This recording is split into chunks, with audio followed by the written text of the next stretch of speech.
이번 시간부터는 전기회로죠. 네, 전기회로 분야로 이제 들어왔습니다.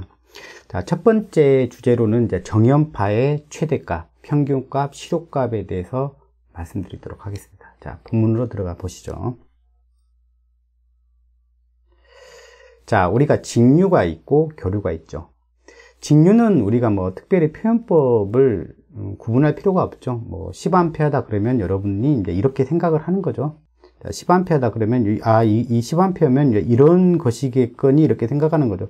직류는 늘 일정한 값이 흐르기 때문에 우리가 특별히 표현법을 정할 필요가 없습니다. 근데 교류 같으면, 자, 우리가 발전기가 만드는 게 교류잖아요. 그죠? 특별히 변환하지 않으면 우리가 이런 정연파의 교류가 나오는 거죠. 교류라는 것은 플러스하고 마이너스 왔다 갔다 하는 것을 교류라고 이야기하죠. 그죠?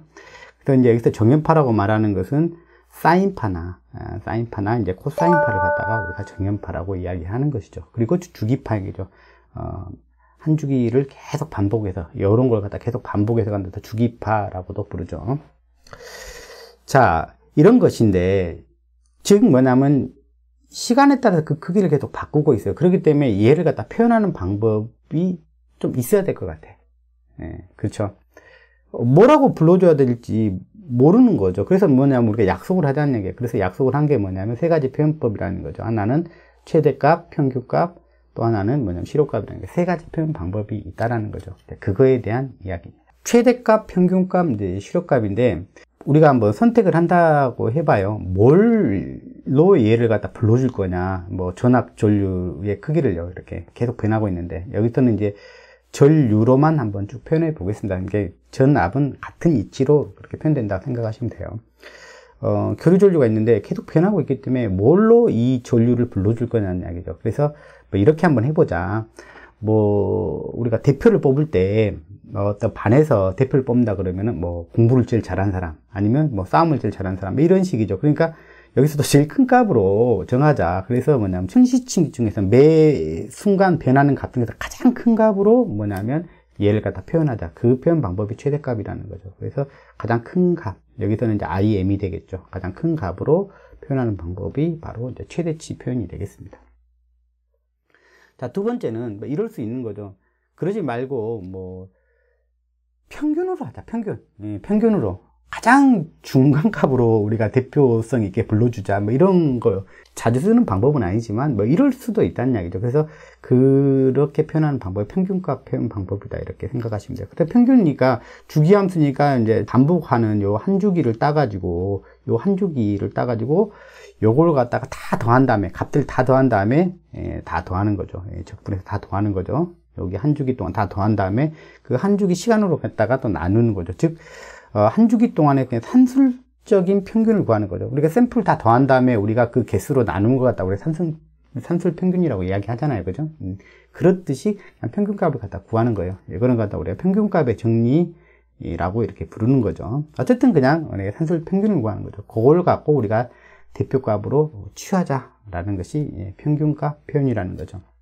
자, 세 번째는 시료값 표현이 있습니다.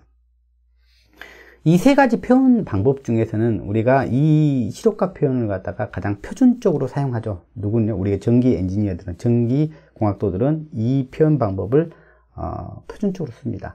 우리가 뭐 전력기계 명판을 보면 전격 전압, 전격 전류, 뭐 등등등 뭐 전압 전류, 각종 전압 전류 지표가 나오는데 그런 것들도 다 아무 말이 없어. 어떤 뭐 표기가 없다. 다른 뭐 언급이 없다. 그러면은 그냥 시료값인 것이죠. 그래서 이제 시료값이 아닐 때 오히려 뭐 다른 방법을 표현해줘요. 시료값 아니면 최대값일 거예요. 그러니까 최대값일 때는 뭐 피크다, 뭐 단위에다가 붙여주든지 아니면 뭐 가로 넣어놓고 그 가로 쳐놓고 그 어딘가에는 최대값이다 이렇게 표현을 해줘야지 맞는 것이죠. 뭐 지난번에 우리가 케이블의 단락 전자력 구할 때도 파고치 이렇게 하고 알려주잖아요. 이거는 시료값이 아니라는 것을 IM 해가지고 알려줬잖아요. 근데 그렇듯이 우리가 반드시 시료치가 아닐 때는 어딘가는 표기상에 알려줘야 된다는 거죠. 아니면 모두 다 시료치로 이해를 한다는 것이죠. 자, 그러면 이 시료치가 뭔지를 이해하는 것이 이 시간에서는 가장 핵심적인 부분이 될 것 같습니다. 자, 이 직류 회로가 있습니다. 직류회로가 하나 있고, 그 다음에 여기 저항을 하나 가지고 있고요. 그 다음에 동일한 저항을 가지고 있는데 이거는 교류회로입니다. 지금 우리는 이제 교류의 표현법을 배우고 있어요. 직류전압이 되겠고, 여기는 교류전압이 될 거예요. 이게 이제 전류를 갖다 흘려봅니다. 이렇게 직류전류가 되고요. 여기는 교류전류입니다. 동일한 저항에다 이제 전류를 흘리는 거예요. 자, 그랬을 때 이 저항에서 소비되는 전력은 우리가 이렇게 구하는 겁니다.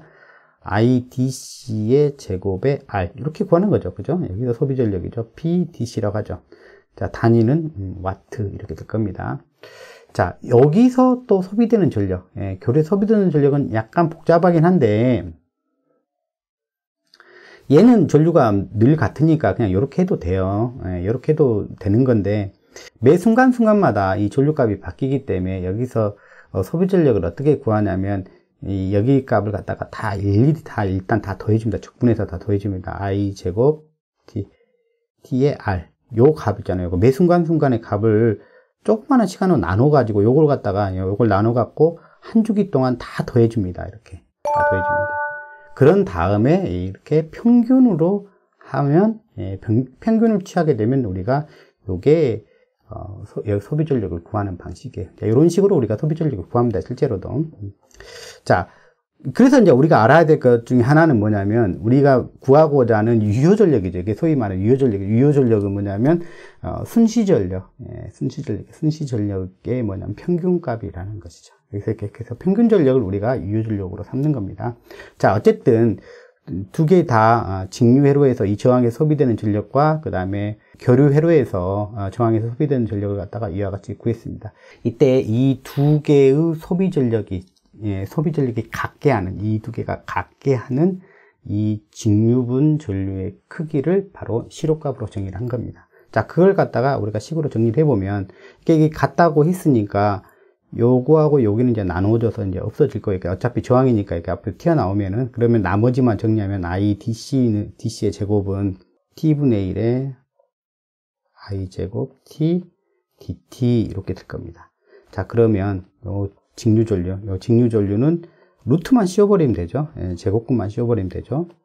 자, 요렇게 우리가 구할 수 있을 것입니다. 그 시료값, 이제 이게 결국 우리가 시료값이라고, 교류의 시료값이라고 부르는 거거든요. RMS라고 부르는 거거든요. 자, 직류 전류에 의해서 소비되는 전력이죠. 직류 전류에 의해서 소비되는 전력과 교류 전류에서 소비되는 전력이 에너지가 같이 놓고 봤을 때 그때의 전류를 바로 이제 시료값 전류라고 표현을 한 거죠. 즉, 에너지가 같게 되게 하는 전류라는 거죠. RMS로 10A다, 시료값으로 10A다 그러면 직류의 10A랑 에너지 레벨이 같다라는 이야기예요. 그러니까 직류의 그것과 에너지 레벨이 같은 크기에 상응하는 교류의 그 값이라는 얘기죠. 무슨 뜻인지 아시겠죠? 그러니까 교류 전류의 표현 방법 중에서 직류랑 에너지 레벨이 같은 크기로 표현하려면 어떻게 표현해야 되냐는 이야기지. 그게 바로 시료값이라는 이야기죠. 그러니까 등가적으로 시료값 10A는 직류 10A랑 등가적으로 같은 거죠. 이런 값을 계산상으로 이렇게 얻어낸 거죠. 그래서 표현상으로 보면 여기가 루트가 씌워져 있잖아요. 그래서 루트 이렇게 되고, 그 다음에 여기가 제곱만 빼고 나머지는 왜 평균값의 정리죠. 평균이죠. 평균. 이 제곱만 빼고요. 그러면 이게 미인 평균이고요. 그 다음에 여기 그거에 또 제곱이 되어 있죠. 그래서 스퀘어.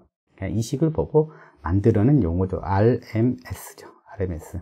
시료값 이렇게 부른죠. 실제로 효과가 있다는 그런 이야기니까 실제 에너지를 바라보면서 만든 값이라는 얘기예요. 그런데 그 에너지를 누구하고 비교한 값이냐면 직류란 비교한 값이다. 그래서 이 시록치는 직류에 대응하는 교류의 값이다 라고 보시면 되세요. 에너지를 대상으로 해서 에너지가 갖게 하는 값으로 정의를 해줬던 것이죠.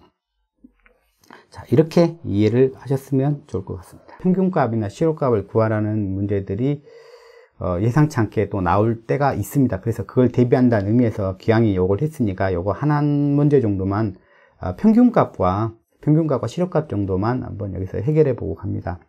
자, 평균값이요. 먼저 자, 전류는 이렇게 놓고 풉니다. IT는 IM에 sin 오메가 t 이렇게 놓으면 되겠죠. 자, 이걸 갖다가 이 오메가 t를 우리가 세타로 놓고 여기서 푸는 게 좋습니다. 그러니까 이 시간 함수를 갖다가 우리가 세타 함수로 바꿔 놓는 게 여기서는 풀기가 더 편해요. im에다가 sin 세타 이렇게 바꿔 놓은 게 좋다는 이야기예요.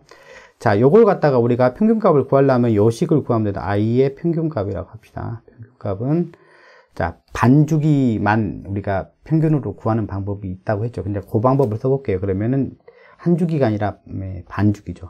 반주기고, 그 다음에 0에서부터 반주기까지만 적분하면 되겠죠. 자, 그 다음에 이제 요걸 써주면 되죠. im에다가 사인의 세타, d 세타. 이렇게 구해주면 되죠.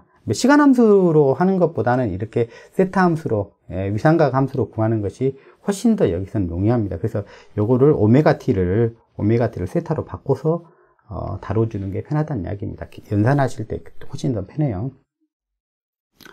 자, 그렇게 되면 뭐 이거는 이제 요걸 적분만 하면 되는 것이죠. 적분만 하면 되는 건데, 자 보세요. 그럼 여기다가 이제 t니까 라디안으로 이제 우리가 파이가 되죠. 5분의 1이 되죠. 2파이가 300 한 주기가 되니까 여기는 파이가 반주기죠. 2분의 1주기죠. 그러면 여기서 여기도 파이가 되고, im에다가 사인의 세타에다가 d 세타 이렇게 되는 거죠.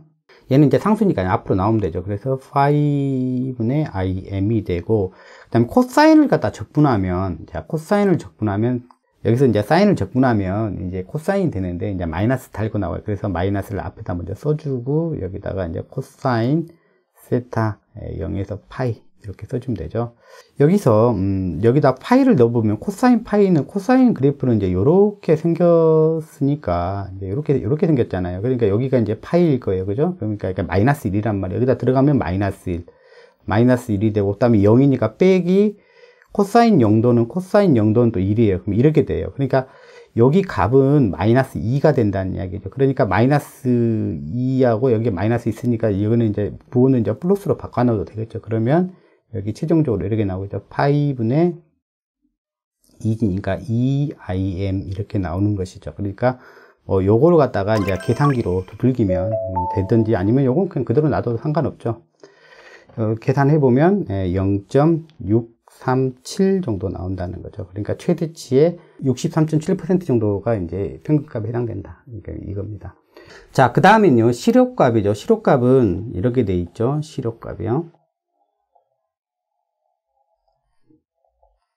루트를 씌우죠. 루트 민 스퀘어죠. 루트 민 스퀘어. 루트 민 스퀘어 생각하면서 이 식을 써도 될 것 같아요. it에 요까지면 루트 민이죠. 그 다음 여기다가 제곱까지. 제곱을 잊어버리지 말아야 되겠죠. 그래서 요 식이죠. 자, it는, 자, 우리가 im에다가 사인 세타, 시간 함수보다는 이제 위상각 함수로 바꿔서 다루도록 하겠습니다. 이것이 우리가 다루기 훨씬 편해서 그렇습니다. 자, 그러면 우리 한 주기는 2파이가 되죠. 2파이로 바꿔 쓰고요. 그 다음에 여기는 0부터 2파이 한 주기. 그 다음에 이제 이 함수죠. 이게 이제 이걸 제곱해야 되겠죠. 그러면 im의 제곱에다가 사인의 제곱 세타 dt 이렇게 되겠죠. dt가 아니라 d 세타로 바꿔놔야 되겠죠. d 세타 이렇게 식을 바꿔놓고, 자, 우리가 이제 어차피 세타에서 적분을 해야 되는데, 좀 요 부분이죠. 요 부분. 사인 제곱 세타를 우리가 적분을 해야 되는데, 이제 요거는 이게 좀 복잡하긴 한데, 뭐 요거 정도 하나 알아두면 되죠.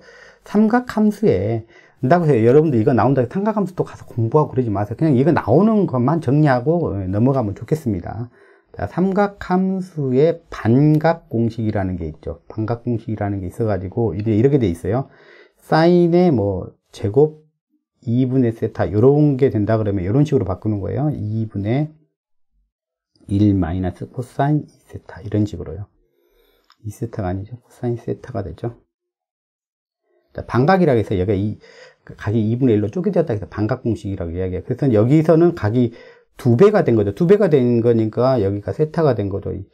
자, 2분의 1 마이너스 코사인 세타. 요와 같이 된다는 거죠. 요런 거 정도 알아두시면 되고요. 그 다음에 이제 하나 정도 더요. 자, 사인의 뭐 AX다. 요걸 갖다가 적분하게 되면, 사인 뭐 AX, 요런 걸 적분하게 되면 이렇게 되는 건데, 당연히 이제 사인 함수를 적분하면 뭐 코사인 함수가 되는 건데, 안에가 이제 소함수가 들어가 있는 거죠. 이런 것은 이제 A분의 1에다가 코사인의 AX 이렇게 된다. 이런 거 정도. 근데 이제 사인이 적분이 되면 앞에 이제 뭐가 붙어줘야지 맞냐면 이제 마이너스가 붙어주면 맞습니다. 그래서 여기서는 요 정도를 좀 기억을 하면 좋을 것 같아요. 여기서는 요 정도요. 물론 여기서 코사인이 적분되면 사인으로 바뀌겠죠. 비슷한 유형으로 바뀌는데, 근데 이제 부호가 이제 플러스인 상태로 아마 그렇게 될 겁니다. 이제 그런 것 정도 여기서 정리하지, 이걸 갖다 뭐 또 공부하신다고 또 들어가면, 그래서 이제 가끔 우리 뭐 기숙사 공부할 때 뭐 수학 기초 공부 뭐 다 다시 하고 와야 되냐, 이제 그렇게 하지 말고 여기에서 그냥 이해할 수 있는 정도 수준만 이해하고 거기서 필요한 수학만 따서 그것만 취해 가시기 바랍니다. 언제 그거 다 공부하고 있습니까? 그렇게 할 필요도 없습니다. 자, 그러면 요 부분, 요 부분을 이제 이해하고 있으면 요거는 충분히 할 수 있는 거니까, 자, 루트에, 자, 2파이분의 1에다가, 자, 여기다가 im은 여기다 앞으로, 상수는 앞으로 한번 보내버릴까요? 미리. 상수는 앞으로 여기다가 보내버리죠. im의 제곱으로요. im의 제곱으로 보내버리고, 자, 여기 부분을 갖다가 미리 좀 바꿔놓죠. 이렇게.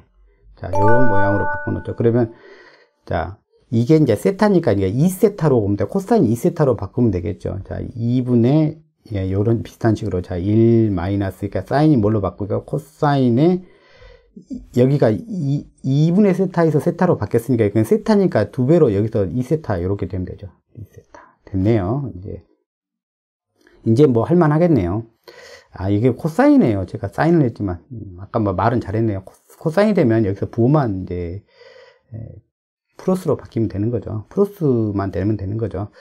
자, 그러면 여기서 또 2분의 1도 앞으로 보내버리죠. 그러면은 4파이가 되겠네요. 2분의 1도 앞으로 가면 4파이의 im의 제곱. 이렇게 되죠. 자, 그 다음에 그러면 이제 2분의 1이 가고 났으니까 1만 남았으니까 1을, 적분하면 이제 세타가 되겠죠. 1은 세타가 되겠죠. 그 다음에 요 부분이요. 요 부분은 자, 2분의 1이 되고요. 2분의 1. 여기처럼 이제 2분의 1이 되겠죠. 2분의 1이 되고, 코사인이니까 사인으로 바뀌면 되죠. 그 다음에 2세타 이렇게 되면 되죠. 그 다음에 0부터 2파이까지. 자, 이렇게요. 자, 마이너스 원래 있었잖아요. 그죠? 그 대신 이제 코사인이 사인으로 적분될 때는 여기 추가적으로 마이너스가 안 붙으니까 그냥 마이너스 그대로 유지하고 있죠. 자, 이렇게만 되면 될 것 같습니다. 여기다가 2파이를 집어넣으면, 여기는 2파이인 거죠. 그냥 2파이인 거죠. 자, 그 다음에 여기다 2파이를 집어넣으면, 2파이나 여기 되면 4파이 되나, 이제 사인은 이렇게 될 거 아니에요. 사인 함수는 요렇게 해서 요렇게 갈 거니까 여기가 0, 여기가 파이, 2파이, 3파이, 4파이, 4파이, 여기도 2파이, 4파이. 어쨌든 여기는 얼마가 된다는 얘기예요. 여기 넣으면 2파이가 들어가면 여기는 0이 된다는 이야기고, 그런 이야기죠. 그러니까 여기는 2파이만 남았죠. 그 다음에 0을 집어넣으면 여기 0이고, 사인 용도는 당연히 0이고, 그러니까 2파이만 남는다는 이야기죠. 여기를 연산을 해버리면. 그러면 남는 것이, 자, 여기서 2파이만 남았기 때문에 2파이만 넘으면 되는데, 여기서 여기 곱해서 오는 거기 때문에 이렇게 나눠서 없어지네. 그죠? 여기가 2가 되고, 여기는 없어지고. 그러면 어떻게 돼요? 자, 2분의 im의 제곱. 이렇게 되네요.